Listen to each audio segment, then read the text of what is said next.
আজকে আমরা বানাবো ফুলকপির ডালনা। এর জন্য আমরা নিয়েছি দুটো বড় সাইজের পেঁয়াজ কুচি, 25 গ্রাম পোস্ত, কাজু, 1 চা চামচ জিরে, 4টে কাঁচা লঙ্কা আর আদা, আর নিয়েছি দুটো টমেটো। তারপর আমরা মিডিয়াম সাইজের একটা গোটা ফুলকপিকে এইভাবে কেটে নিয়েছি, আর দুটো মিডিয়াম সাইজের আলুকে এইভাবে পিস পিস করে কেটে নিয়েছি। তারপর একটা কড়াইয়ে তেল গরম করে আলুগুলোকে আমরা লবণ আর হলুদ দিয়ে মেখে নিয়ে ভেজে নেব। আলুগুলোকে 5 মিনিট ভেজে নেওয়ার পর আলুগুলো ঠিক এইরকম হয়ে গেলে আমরা সব আলুগুলোকে তুলে নেব। তারপর ওই সেম তেলে আমরা ফুলকপিগুলোকেও লবণ আর হলুদ দিয়ে মেখে নিয়ে ভালোভাবে ভেজে নেব।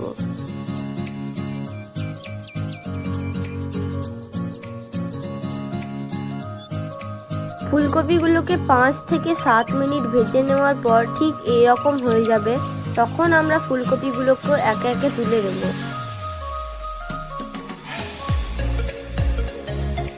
ফুলকপিগুলো তোলা হয়ে গেলে ওই সেম তেলে আমরা দিয়ে দেবো পেঁয়াজ বাটা, যে পেঁয়াজটা আমরা নিয়েছিলাম। তারপর এই পেঁয়াজ বাটাটাকে ভালোভাবে তেলের মধ্যে নাড়িয়ে নেব।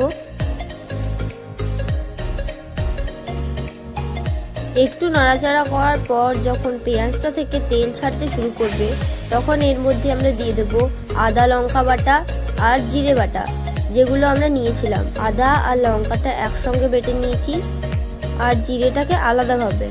একটু নাড়াচাড়া করার পর এর মধ্যে দিয়ে দেবো 1/2 চা চামচ হলুদ। তারপর এর মধ্যে দিয়ে দিয়েছি 1 চা চামচ ধনে গুঁড়ো আর স্বাদ মতো লবণ। তারপর এই মশলাগুলোকে একসঙ্গে ভালোভাবে মিক্স করে নেব। কিছুক্ষণ পর এটা থেকে তেল ছাড়তে শুরু করলে এর মধ্যে দিয়ে দেব টমেটো বাটা। তারপর এটাকে ভালোভাবে মিক্স করে নেব।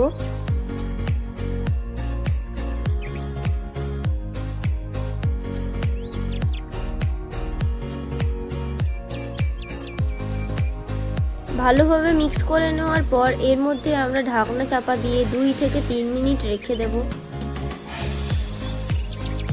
2 থেকে 3 মিনিট পর আমরা ঢাকনাটা খুলে যখন দেখব টমেটোর কাঁচা গন্ধটা চলে গেছে, তখন এর মধ্যে আমরা দিয়ে দেব কাজু আর পোস্ত বাটা। তারপর এটাকে আমরা ভালোভাবে মিক্স করে নেব। আর অবশ্যই যে পাত্রে আমরা কাজু আর পোস্ত পেস্টটা রেখেছিলাম, সেটাকে একবার জল দিয়ে ধুয়ে এর মধ্যে দিয়ে দেব।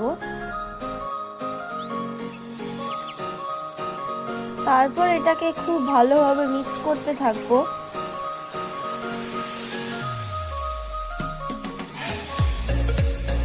কিছুক্ষণ পর এর মধ্যে আমরা দিয়ে দিয়েছি 1/2 চা চামচ কাশ্মীরি লঙ্কা গুঁড়ো।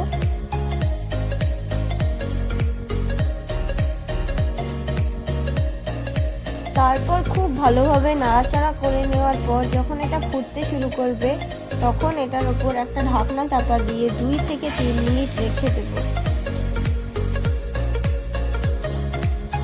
2 থেকে 3 মিনিট পর দেখবেন এভাবে তেল ছাড়তে শুরু করেছে।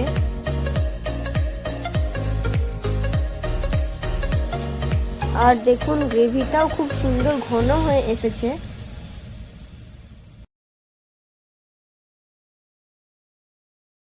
তারপর আমরা এর মধ্যে দিয়ে দেবো ছোট বাটির 1 বাটি মটরশুঁটি সেদ্ধ। এটাকে আপনারা চাইলে স্কিপও করতে পারেন।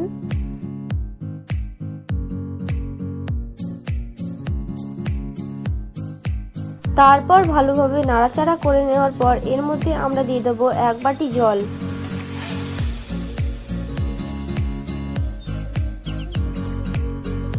তারপর আমরা এই গ্রেভির মধ্যে যে ফুলকপি আর আলুটা ভেজে রেখেছিলাম সেটা দিয়ে দেব।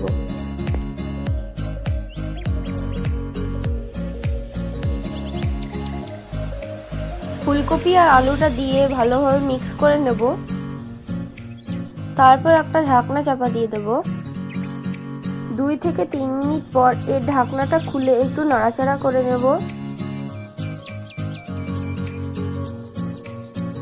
তারপর গ্যাসের ফ্লেমটা লো করে এর মধ্যে আমরা দিয়ে দেবো 1/2 চা চামচ গরম মশলা গুঁড়ো আর 1 চা চামচ ঘি। এটাকে ভালোভাবে মিক্স করে নেব।